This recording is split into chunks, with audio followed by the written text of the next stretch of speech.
Basically, he just said, shut up and get on that treadmill if you want to be included. Somebody who used to be directly affected by fat phobia has now forgotten what that feels like. Up next, it's time for Brad vs. TikTok, my segment where I react to the craziest and cringiest things going on the Clock app. Don't forget to hit that like button and consider subscribing and sticking around. And now, let's check out a TikToker who accidentally sent the internet on fire and made fat positivity activists very, very mad. Here's what he had to say that started this shitstorm. A brand not making your size in something does not give you grounds to talk shit.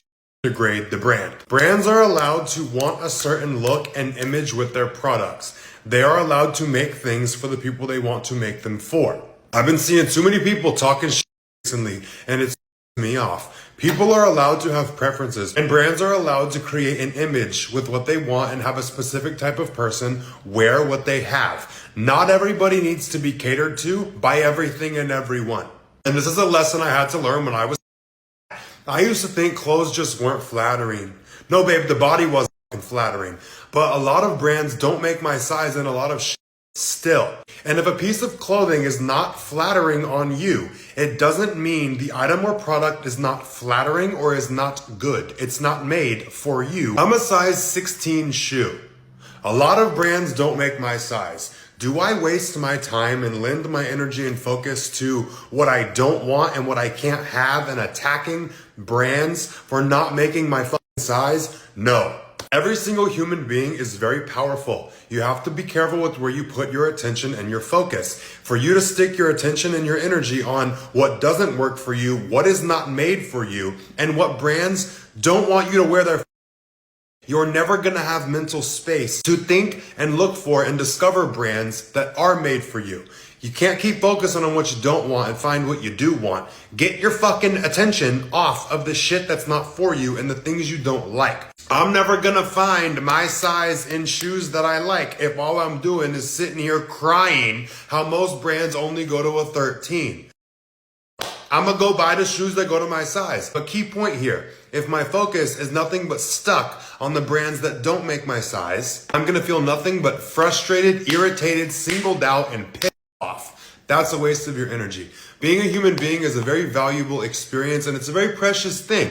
Don't waste your time on not for you. Don't let useless nonsense irritate you. So if you're wondering what prompted this video, it's an entire genre of TikTok content where fat positivity activists go into stores and then complain and show and yell at them for only having sizes that go up to, for example, a double XL rather than a 5XL or whatever size they are looking for. His delivery was pretty spicy, but I do essentially agree with his point. First and foremost, if I was one of these activists, I wouldn't be getting worked up over the fact that these stores don't carry a 5XL or whatever. I'd be getting worked up about the fact that I need a 5XL. Just from a health perspective, I would be seeking to fix that because it's a dire threat to your health and your life. So I would be really more concerned about that. And it's just not really reasonable to expect companies or mainstream stores to carry sizes and stuff that only a tiny fraction of the public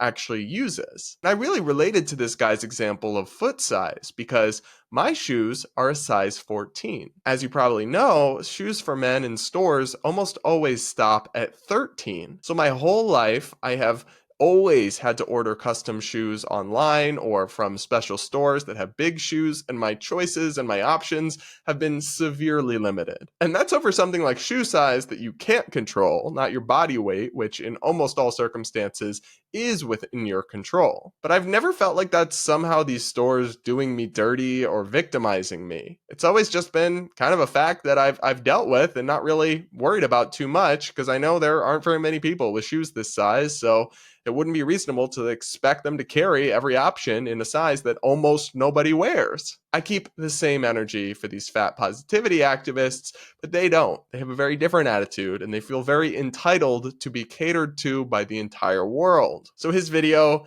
did not go over well. Here's a sample of the response. This whole Leo Skeppy thing, basically he just said, shut up and get on that treadmill if you want to be included, which is genuinely so high school behavior. And him having friends who are plus size or who were plus size, and he had the gall to go, well, move on. Like, this is something that people deal with on a daily basis, not just women, men as well. If I want to talk about a multi-million-dollar designer company not being inclusive, I will, because they don't care about me. And I mean, they don't really care about you, so you backing them up this much is absolutely bonkers. But what do I know?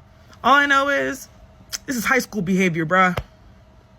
And telling people to shut up and get on the treadmill if you want to be included is crazy. It's really a sad day when somebody who used to be directly affected by fat phobia has now forgotten what that feels like.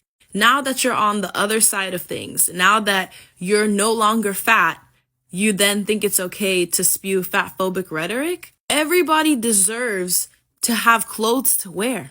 I don't understand why you think that this is something that's debatable. Clothes are a basic human necessity. Finally, someone is standing up for the feelings of corporate brands.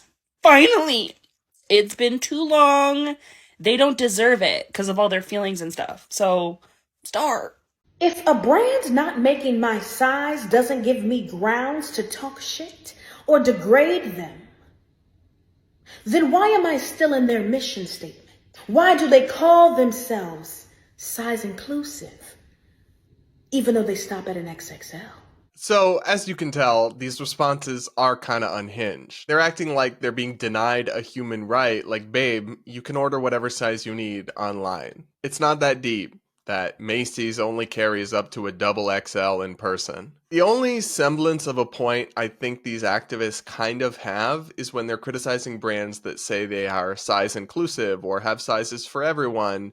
Yeah, I mean, maybe then it's fair to expect them to have sizes that go up higher than the norm. At the same time, though, does anyone really interpret those mission statements to mean literally everyone? We have sizes for everyone, no matter how big. Like, there is still a cutoff somewhere. They can't have clothes that accommodate every possible body size. I'm sure they don't carry things that would fit a 7'5" basketball player, right? It doesn't mean they're height phobic. So while I can see a little bit of why they would complain about that hypocrisy, they might be taking those statements hyper literally when what they mean is they're going to be trying to be size inclusive to everybody, not just size 2s, and that's good, of course.